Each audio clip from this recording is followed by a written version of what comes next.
Assalomu alaykum hammaga. Biz yangi devor mebel Marlonga kelganmiz. Bitta qimmat variantda bo'ladi bitta xonamiz. Xo'p, bu ikkinchi joyimiz. Mana shu bitta taxmin. Bu arzon variantda bo'ladi.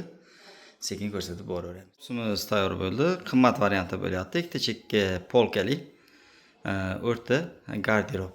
Ikkinchi xonamizning korpusi tayyor.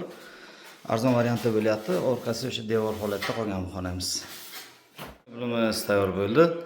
Duban laminat matrisdan tayyorladik. Birinchi xonamiz 100% variantda, o'sha ichlari korpusli bo'lgan. O'rta garderob, ikkita chekka polkali garderobimiz. O'sha-moshalar vakuum, qora turbali ruchkalar.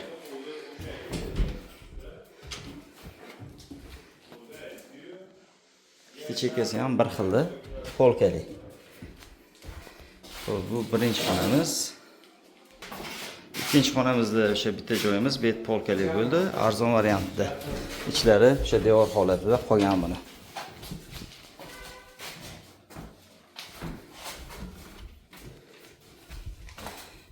Ikkala xonamizning narxi 6 500 ming so'mga tayyor bo'ldi. Qanaqa chiqdi? Fikr mulohazalar kommentariyada kutib qolamiz.